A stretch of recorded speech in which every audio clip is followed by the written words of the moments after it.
The America First Policy Institute, Carrie Sheffield, joins me now. Carrie, you were at the rally yesterday. The march had an extra dose of significance this year. Tell us about what it was like to be there. It did, and there's a shot there with my colleagues from America First Policy Institute. There's Bob Goya, the CEO. Babu Nanwe from Goya Foods, Pastor Paula White, who's our chair, Dr. Alveda King. All of these leaders have been pivotal in stopping Roe v. Wade, in getting a president who would put in firm justices who understood the Constitution. And so it was such a meaningful day because it was the first year in 50 years. This was the 50-year anniversary of this march, but it was the first year without Roe v. Wade hanging over our heads. So there was a lot of rejoicing. But I do want to say overall that at the end of the day, this is really, in some ways, it's almost like a funeral march, because we're there because 62 million children in America have had their lives taken from them through this scourge of abortion. So as much as it's fun to have the rallies and the concerts and things like that, the gravity of the situation is not lost on anybody that was there. Now, one of the most high-profile attendees was Hall of Fame NFL coach Tony Dungy. He spoke yesterday. This is part of what he had to say in his remarks. Every day in this country, innocent lives are at stake. And the only difference is they don't belong to a famous athlete and they're not seen on national TV.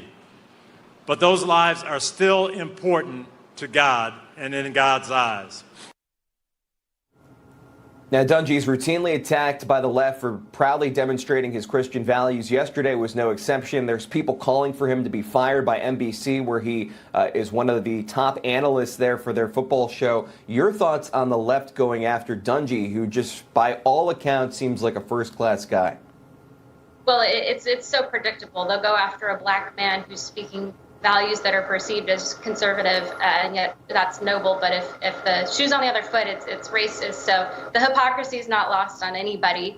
But I applaud him.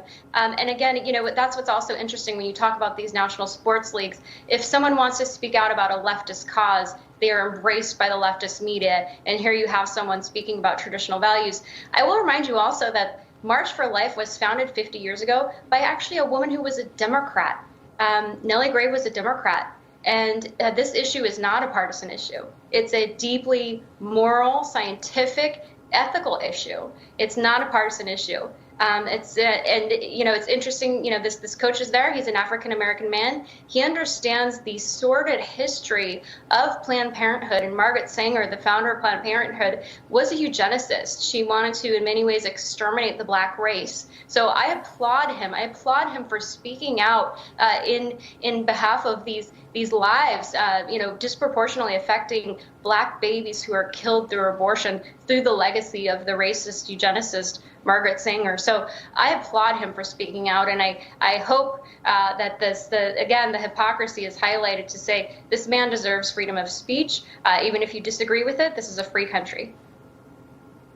All right, Carrie Sheffield, thanks for coming on and talking about your experience yesterday at the March for Life. Good to see you.